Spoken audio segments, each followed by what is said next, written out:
pengumuman dan pengenalan para menteri pemerintahan Presiden Joko Widodo dan Wakil Presiden Ma'ruf Amin. Presiden Jokowi akan mengumumkan susunan kabinet. Bapak Edi Prabowo, Menteri Kelautan Perikanan.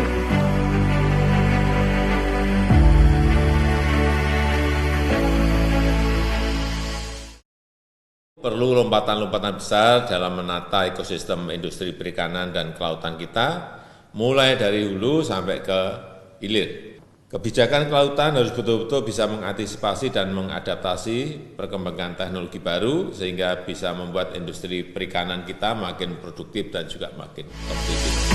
Sejak dilantik pada 23 Oktober 2019, Menteri Edi konsisten menjalankan berbagai strategi dan gebrakan guna mendorong kemajuan sektor kelautan dan perikanan Indonesia.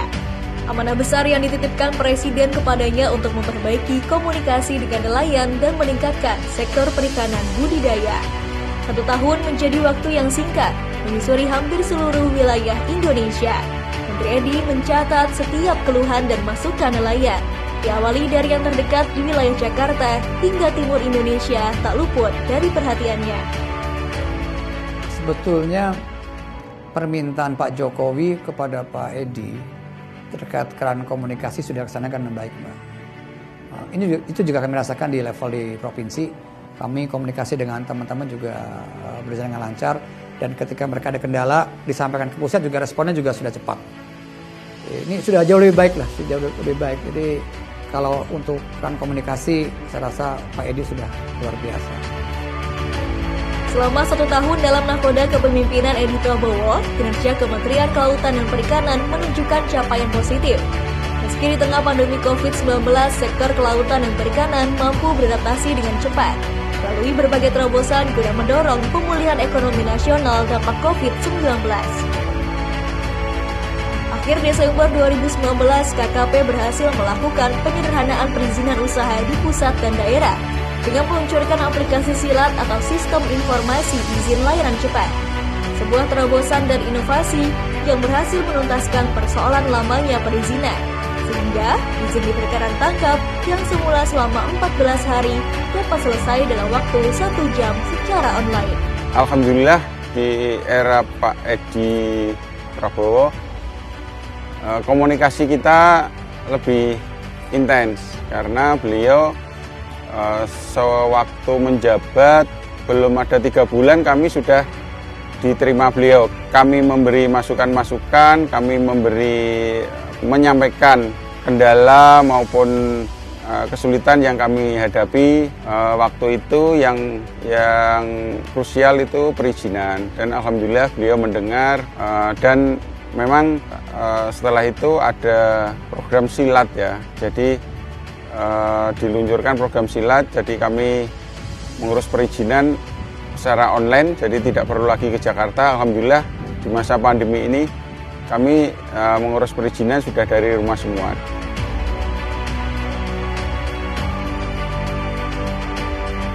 KKP juga memberi kemudahan akses permodalan melalui peran BLU LPM UKP dengan realisasi penyaluran BLU dan KUR guna mendukung peningkatan kesejahteraan nelayan dan pelaku usaha perikanan. Realisasi KUR sektor KP per 14 September telah mencapai 3 triliun rupiah untuk 91.781 pelaku usaha atau 100% dari target 2020 yang ditetapkan. Estimasi capaian KUR final adalah sebesar 3,5 sampai 4 triliun rupiah. Tak hanya itu, KKP juga mengupayakan perlindungan dan jaminan atas hak-hak awak kapal dan pekerja sektor kelautan dan perikanan. Asuransi nelayan, saya kasih jempol. Ini the best. Kalau bisa kita tingkatkan, nelayan-nelayan kita akan merasa secure, merasa aman karena ada asuransi. Nah ini kalau kita bisa cover lebih banyak lagi, wah ini hebat. Ini saya suka banget ini. Selain membangun komunikasi dengan nelayan, KKP terus mendorong peningkatan perikanan budidaya. Meski sempat terdampak pada awal pandemi COVID-19 yang berpengaruh terhadap perkembangan nilai tukar pembudidaya ikan dan nilai tukar usaha pembudidaya ikan yang sempat menurun, pada akhirnya mampu mengalami peningkatan. Hingga pada September 2020 ini, nilai tukar pembudidaya ikan mencapai 100,51. dan nilai tukar usaha pembudidaya ikan mencapai 100,66. Kemudian, capaian pendapatan pembudidaya ikan per Juni 2020 mencapai 3,29 juta rupiah per bulan. Selain itu, KKP juga melakukan pengembangan kawasan klaster usaha budidaya ikan yang berkelanjutan. Di antaranya berfokus pada penyusunan data kawasan tambak nasional dengan membuat peta kawasan tambak di 5 kabupaten terpilih, yaitu Aceh Timur, Lampung Selatan, Cianjur, Sukamara, dan Buong. Dalam prioritas program kerja KKP tak luput dari pengembangan usaha bidang kelautan dan perikanan. Untuk itu, KKP berupaya meningkatkan standarisasi mutu dan keamanan produk perikanan, serta menghadirkan terobosan agar produk-produk dalam negeri bisa menjangkau berbagai negara. Salah satunya dengan layanan ekspor langsung dari Manado ke Jepang. Selain lebih efisien dalam waktu, juga terjadi efisiensi pengurangan biaya sampai 50% dari jalur sebelumnya. Selain ekspor langsung dari Manado ke Jepang, KKP juga telah meluncurkan ekspor perdana dari Palu ke Jepang dengan komoditas unggulan tuna sirip kuning atau yellowfin tuna. Selain industri besar, UMKM bidang kelautan dan perikanan berhasil bertahan di tengah pandemi COVID-19 dengan bantuan dan pendampingan dari KKP. Terima kasih kepada Bapak Menteri, semoga kedepannya produk kami mendapatkan usaha lebih maju lagi. Terima kasih kami ucapkan pada Bapak Menteri yang telah mendukung pengembangan UMKM di perikanan. Semoga ke depan UMKM perikanan lebih maju dan kami bangga buatan Indonesia.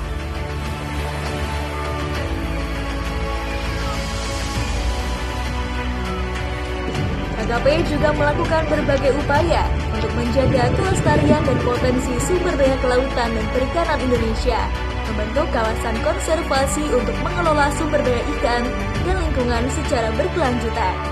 Selain itu, rehabilitasi mangrove sebagai upaya menjaga dan memulihkan keberadaan ekosistem pesisir dari kerusakan. Pada 2020, KKP menargetkan penanaman mangrove pada lahan seluas 200 hektar yang tersebar di 12 lokasi di Indonesia.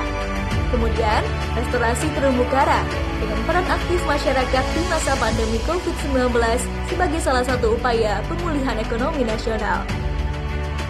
Tak hanya itu, KKP juga mendorong pengembangan usaha garam rakyat atau PUGA dengan upaya meningkatkan produktivitas dan kualitas garam serta menjamin kontinuitas dan membangun kelembagaan usaha garam.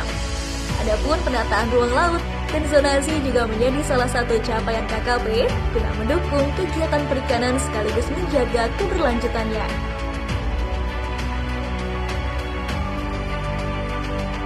Sementara itu, para pasukan pengawas sumber daya kelautan dan perikanan terus bersiaga menjaga kekayaan negara.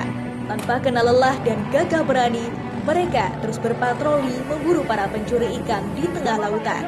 Nyawa mereka pertaruhkan demi menjaga kedaulatan.